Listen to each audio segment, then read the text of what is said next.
we have landed on a cool little video. If anyone here is Israeli, take a watch. These guys are Israeli pilots of the IDF. They are currently flying over Iran, and guy took out his phone, I guess, and started talking to us. Let's see what he says. אנו טייסי ונווטי חיל האוויר הישראלי עושים כעת במבנה מעל שמי טהרן בדרך לתקיפת מטרות היסטוריות. אנחנו בעיצומה של מערכה שמטרתה להסיר איום קיומי על מדינתנו. אנחנו נגיע לכל מקום, לכל אויב, עבור המדינה שלנו, הביטחון של המשפחות שלנו. ממשיכים להילחם ככל שנידרש מסביב לשעון ומרגישים את התמיכה שלכם כל הזמן. מאחלים לכם אזרחי ישראל שבת בטוחה ושקטה, ניפגש בבית. So apparently, for most of the flight, this guy's over Tehran at the moment, he says. For most of the flight, I mean, it just looks like a commercial flight. There's no resistance, there's no enemy fighter jets, there's no anti-aircraft missiles going at him. He's got his phone out, he's talking to the people of Israel. That's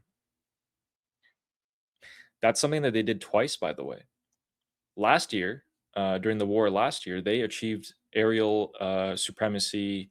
I think it was on the last day of the 14-day war. And then they achieved it, I think it was within 2 weeks of the 40-day war this year. It's getting pretty good. And I want to talk to you guys about this. Just real quick about the war that's to come. In my opinion, we're heading to a big, expanded, escalatory war between the Islamic Republic and the countries of the Middle East and the US and Israel. When this happens, I believe Israel will join in. I believe that a lot of the Arab countries are going to get hit. Their oil infrastructure is going to get hit. We know that they're deathly afraid of this. And when that happens, the Islamic Republic is going to go all out. What we saw during the 40-day war from both sides, not only the US and Israel, but also the Islamic Republic, were not their entire capabilities. The Islamic Republic figured out that the United States was not actually going for a full regime change. They knew that the US had more firepower and that they weren't using it. And so, conversely, the Islamic Republic started striking less. They started using less missiles, less drones. They started saving them. They prioritized reopening their tunnel entrances. They still have, let's not underestimate them, is what I'm trying to say. They have a lot of firepower left.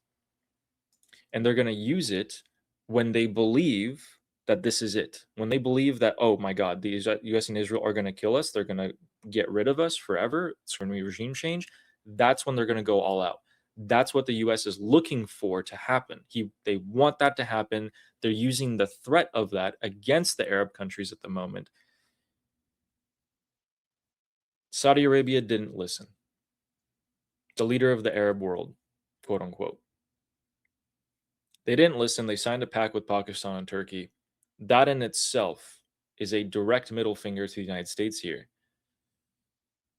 On the other hand, we spent 6 months negotiating with the Islamic Republic. We can't even get past the Strait of Hormuz. The MOU fell apart.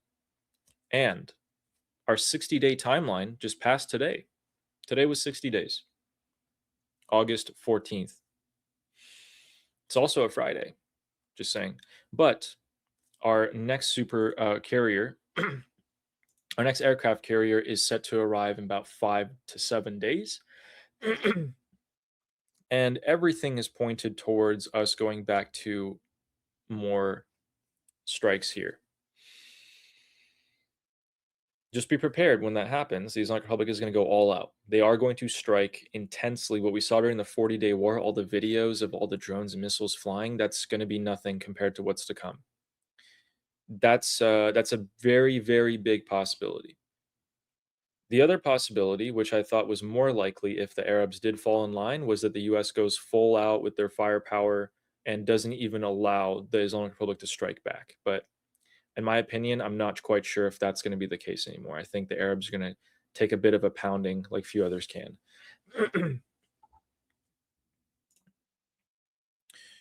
So, again, key factors that we're going to look for and the potential timeline, if I had to give you guys one, is going to be first Iraq. Iraq is a big, big player in this in terms of the terrorist militias. So the United States and the Iraqi forces join together, take out the PMF, which is the proxy of the Islamic Republic. If that happens and the PMF isn't allowed to retreat into Iran, the Iranian people have just got 10 times of a better chance to become free. It's not even close. Then what you're going to see is the other proxies are going to be pulled into Iran as much as possible. The Pakistani, Afghani, all the other proxies are going to be invited in at the invitation of Hossein Taib. They're going to come in. They're going to keep not only the Iranian people in line, they're going to keep the regime supporters in line, and they're even going to keep the Basij in line.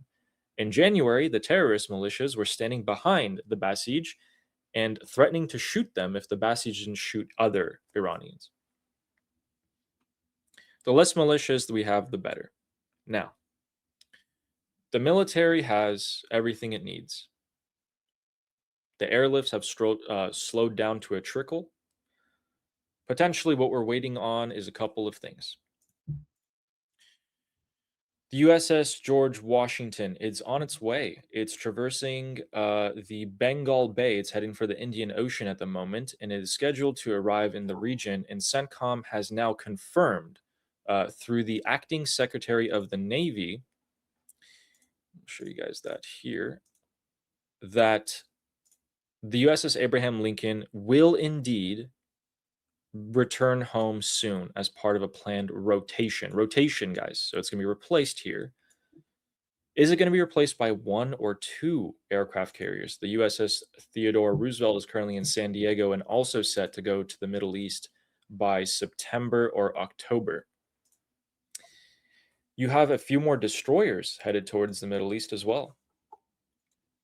And apparently, the 13th MEU, the 13th Marine Expeditionary Unit, just got orders as well to start deploying.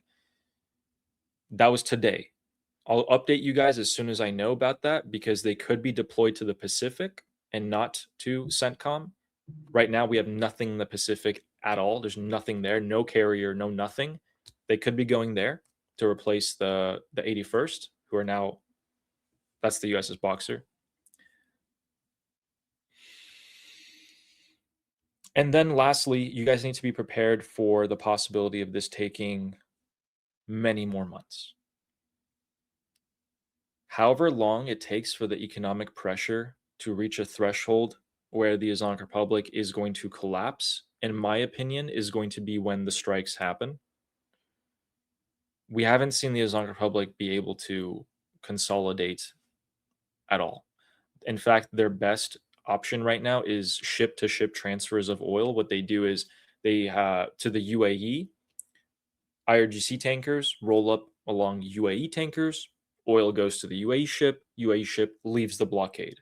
The US is okay with it, keeps the price of oil down. The Islamic Republic are probably making some sort of money from the UAE itself, and that is probably why those two planes landed in Tehran, probably delivering a few $billions to them. Could be that, could also be nothing. Just want to lay down the expectations here.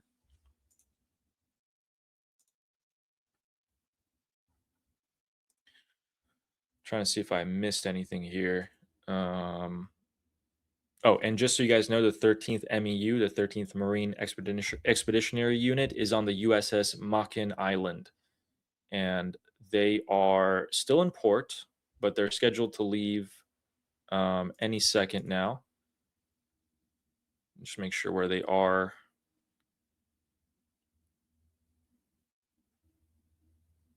Okay, I can just probably Google search that and figure out what that is. But anyway, did we miss anything here? Let's see.